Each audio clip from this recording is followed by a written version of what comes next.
Hello, my name is Carla, I'm Skeletor and welcome to my video. So today's video is finally going to be my OC art video, which I've mentioned for maybe the past 2 or 3 videos now, and I've been sitting on this art for months now. I think I finished it maybe in November, something like that, and even though I've done a lot of art since then, I still think it's probably the best art that I've ever done, and I'm just really proud of it. So I've done this art on the iPad. It's completely digital and it was a square canvas, so I thought it'd be best to do like face cam for this video because otherwise there'd be a lot of blank space. So this artwork basically has stemmed from Inktober 2019, where I followed a prompt list that was kind of inspired by witches, and so for Inktober I decided to make my own character and revolve each art piece for Inktober around this character. And my character is a witch called Elspeth, and throughout Inktober I sort of told not really a story, but I gave snippets of her life and where she lives and who she lives with and her family and that sort of thing. And I'm one of those people that see a lot of other artists or writers talk about their OCs and their lore, and you know, they've got all these stories in their head and all this sort of thing, and I'm not that kind of person. I don't have multiple characters that I've made up and made stories about and have all this background info about. So it was kind of fun for me to do this, and I'm really glad I did it because it gives me something to work with. And this artwork, even though it was created, you know, well over a year after I'd last drawn her, it was just really fun because it felt like I knew her, which I guess is a big draw for people who do have tons of OCs and make a lot of stories and comics and stuff revolving around their own characters. And it was kind of one of those rare occasions where I have an idea and I follow it through and I'm just really enjoying the whole process, and I don't think this art took that long to make because I was enjoying it that much. And I think one of the main pushing points was I'd kind of realised that the reason why I was disappointed in my digital art around that time, and since I've started doing digital art, was my process of drawing and sketching and doing the line art, because to me, I just thought I had to sketch something and then have perfect line art. Whereas for this piece, I decided to use the sketch as the line art, and I did a lot of cleaning up, which you can see in this video. But I think it really adds something to the whole piece, and I'm really happy with it. And I've sort of been using that technique since this artwork. It's kind of changed my whole perspective on everything, because before I'd lose all the sort of life and character from the drawing when I'd move from sketch to line art. So using my sketch as line art just makes sense, and I don't know why I didn't do it sooner.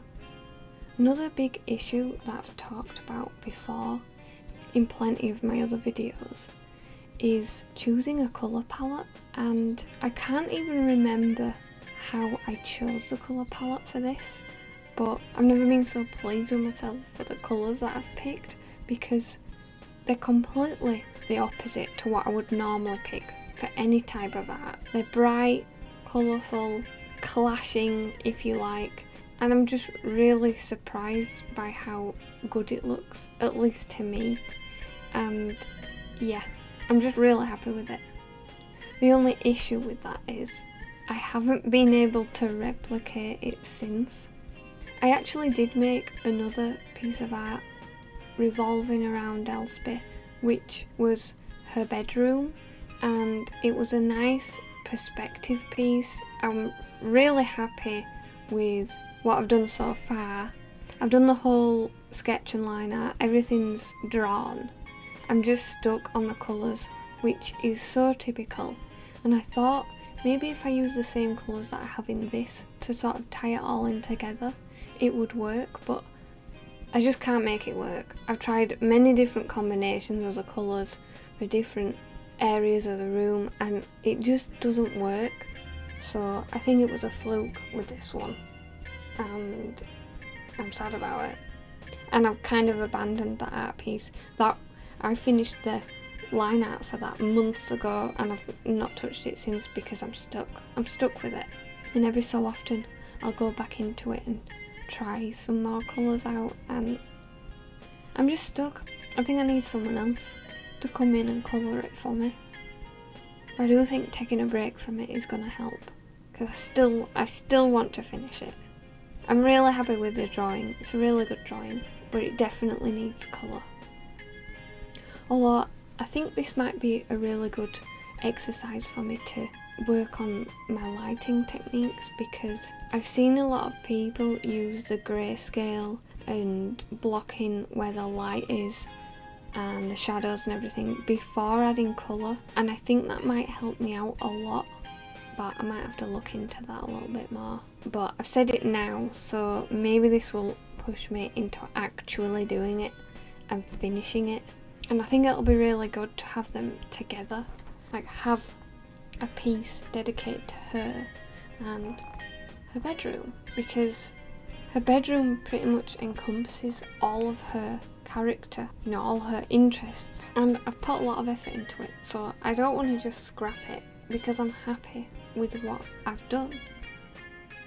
So as I've said, Elspeth is my own character that I've made up specifically for an Inktober, and she was sort of like born at random. I've not really put that much effort into her conception, if you like, but as the prompts went on, sort of more information came out about her, sort of in a natural way.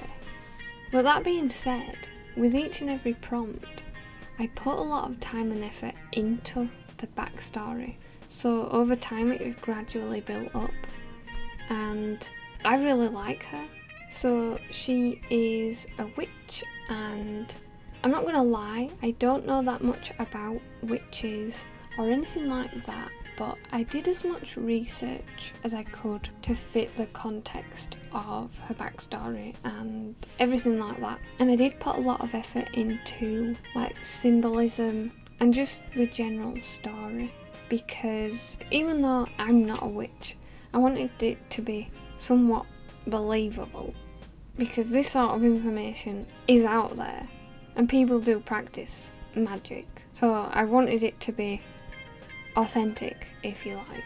And I have a really fun time doing this sort of research and sort of getting my facts straight before I put anything out into the world. So I've put a lot of emphasis onto nature, so I've used a lot of sun, moon symbols, those sorts of things that sort of tie everything in together, and also put importance on sort of the cycle of like womanhood and that sort of thing. So I just think she's a really cool character and I kind of wish I knew her. So she's a young witch. I'm gonna age her around 18 to 25. She's sort of like finished her general training, but she loves to learn more, and throughout the Inktober prompts she was learning about like palm reading and tea leaf reading, you know, looking into the future, that sort of thing. And along the way you find out about her guardian slash protector, that sort of thing, who is a raven called Sophia, and she does have a human form, but it's not all human. And I had a lot of fun drawing her character for one of the prompts, and their relationship isn't something that you could properly define. It's sort of one of those magical bonds type things that a lot of fantasy stories seem to have. And you also learn that she lives with her grandma. And in my head, I'm gonna say she does also live with her mum. And I like the whole grandma, mother, daughter sort of cycle. It sort of ties it all in with the whole theme. And her grandma happens to be dead. She's a ghost. I did have a lot of fun sort of bringing her into the mix, and I'm one of those people that wants to believe in ghosts regardless of if there's enough evidence or not. So to have a witch living with her dead grandma's ghost makes perfect sense to me. And her grandma's called Eliana, and for me, I think I've mentioned before, but when I name things or people, characters, I like to put a bit more effort into what I'm naming things because I like lore. I didn't realise this until I started making this character myself, but I do enjoy putting little details into it. So each and every name pretty much that I give characters has some special meaning behind. I think I just had a lot of fun in general with the whole storytelling side of it, which is quite unusual for me because I do struggle with making up stories from scratch. And growing up, I had a very wild imagination, and I still do when it comes to things like being in the dark. But when it comes to storytelling, my mind kind of goes blank. So I think the prompts helped so much with this because it gave me something to work with. And I think overall, the whole premise of Elspeth and her little witchy life came together really well. And it's believable. As with most girl characters that I draw, I did decide to give her a nice full fringe because for me that would be my dream hair. Personally, I don't think I could pull off a full fringe, mainly because the upkeep is just too much for me and I need to keep my skin clear because I don't have perfect skin. So I'm kind of living vicariously through Elspeth. So for this piece, I definitely used a reference photo for the pose, and I'm so glad that I chose to do that up front because, as you know, I tend to not use references because I'm stupid, and it's definitely a hindrance to my art. And I think that's most of the reason that this art, in my opinion, turned out so great. I think the perspective looks good, the proportions look good, even the hands. And I did the hands myself, I didn't even look up for a reference for the hands. I think because I was so confident in the pose and what I was drawing in general, it just pushed me on to do everything perfect, or everything how I wanted it to go. I definitely think there's areas for improvement on the anatomy side of things, because where her legs come out, even though the leg in front is kind of covering a lot of like the crotch and the other foot, there's something not quite right. But I think because of the style of it and the perspective of it, I think it kind of works. I don't think it's too noticeable, but I think everything else has come out perfect. Or at least to my eyes, they look perfect. And that's what's important to me. But I'm just super happy with it, which is very rare.